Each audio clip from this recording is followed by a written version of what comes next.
प्यारे छात्र छात्राओं, नमस्कार, सुप्रभात। आशा आप घर पर होंगे, सुरक्षित होंगे, कुशल मंगल होंगे।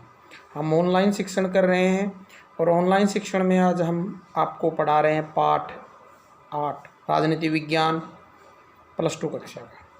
इसमें हम आपको महत्वपूर्ण प्रश्नों पर चर्चा कर रहे हैं और आज का अगला प्रश्न है कि आनंदपुर शाही प्रस्ताव क्या था, इसका विवादास्पद क्यों रहा और यह आनंदपुर प्रस्ताव पंजाब के लिए क्या फ़ायदेमंद रहा, क्या इस प्रस्ताव से कोई समाधान निकला या नहीं। प्यारे बच्चों, जैसा कि आप जानते हैं, पंजाब और हरियाणा आज़ादी के बाद एक राज्य थे। हिमाचल का क्षेत्र भी इसमें शामिल था। 1966 में पंजाब व हरियाणा प्रांत अलग अलग बन गए। बनने के बाद 1967 में से लेकर 1977 तक पंजाब में अकाली दल और गठबंधन, छोटे छोटे जो दल थे उनके साथ गठबंधन करके सरकारें बनाई, परंतु केंद्र में कांग्रेस की सरकार थी। उनकी स्थिति, कांग्रेस ने इन अकाली दल की सरकारों को लंबे समय तक चलने नहीं दिया, पूरी कार्यकाल नहीं होने दिया। राजनीतिक स्थिति का फ़ायदा उठाकर केंद्र सरकार ने अकाली सरकार को कार्यकाल से पहले ही बर्खास्त कर दिया, जिसके कारण पंजाब में स्थिति विकट बन गई। अकाली दल को पंजाब में हिंदुओं के बीच पूरा समर्थन प्राप्त नहीं था। इस कारण से वो हमेशा चिंतित अवस्था में रहते थे। अकाली के लिए अलग संगठन की मांग, अलग तरह के राज्य की क्षेत्र की मांग उनके अंदर पैदा हो रही थी, जिसमें पूरी तरह से उनका प्रभाव हो।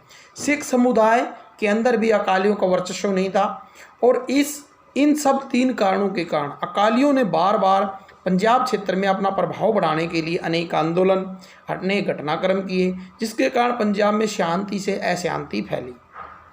प्यारे बच्चों, और इसी के प्रभाव में, इसके कारण क्योंकि कांग्रेस का निम्न जातियों पर प्रभाव था। आज़ादी के आंदोलन के दौरान कांग्रेस पार्टी से जुड़े हुए थे लोग, और इन उपरोक्त जो परिस्थितियाँ हमने तीनों बताई, इसके कारण 1970 के दशक में अकालियों के एक तबके ने पंजाब के लिए स्वायत्तता की मांग उठाई, यानी पंजाब अलग, खालिस्तान की मांग शुरू कर दी। और 1973 में आनंदपुर साहिब में एक सम्मेलन हुआ। इस सम्मेलन में एक प्रस्ताव पारित किया गया, जिसमें आनंदपुर साहिब प्रस्ताव के नाम से उसे जाना जाता है इतिहास में। इसमें कुछ बातें थी जो इस प्रकार से थी। पहली, इस प्रस्ताव में पंजाब क्षेत्रीय स्वायत्तता की मांग को उठाया गया, यानी पंजाब को अलग क्षेत्रीय स्वायत्त राज्य बनाया जाए। दूसरा, पंजाब प्रस्ताव की मांगों में केंद्र राज्य संबंधों को पुनर्परिभाषित करने का प्रयास किया गया, यानी केंद्र के और राज्य के संबंध दोबारा से निर्धारित करने की बात उठाई।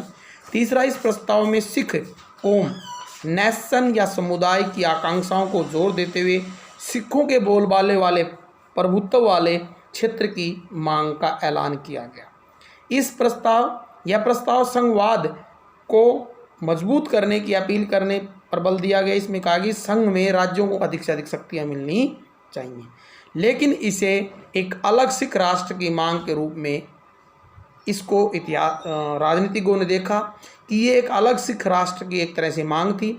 इस प्रस्ताव ने सिख समुदाय पर बड़ा गहरा प्रभाव डाला और कुछ सालों के बाद जब अकाली सरकारें गिरी तो 1980 में अकाली दल की सरकार बर्खास्त होने के बाद अकाली दल ने पंजाब और पड़ोसी राज्यों के बीच पानी के बंटवारे को लेकर और कई अन्य मुद्दों को लेकर आंदोलन चलाए, और धार्मिक नेताओं ने एक स्वायत्त सिख पहचान वाली बात को लेकर आंदोलन चलाए। कुछ चरमपंथी तबकों ने भारत से अलग होकर खालिस्तान बनाने की वकालत शुरू कर दी और पंजाब नरमपंथियों के स्थान से गर्मपंथियों, उग्रवादियों के हाथों में चला गया, जो कि आनंदपुर साहिब प्रस्ताव के कारण ही संभव हुआ था। तो ये था आनंदपुर प्रस्ताव क्या था, इससे पंजाब पर क्या प्रभाव पड़ा। आशा आपको समझ में आया होगा। अच्छा लगे लाइक कीजिए, सब्सक्राइब कीजिए। यूट्यूब चैनल पर जाकर इसको आप बार बार इसकी पुनरावृत्ति कर सकते हैं, सुन सकते हैं, समझ सकते हैं। तो इस तरह से हमने पंजाब के 2 प्रश्न आपको करवाए, जो पंजाब में अलगाववादी प्रश्न थे उसको लेकर किए गए।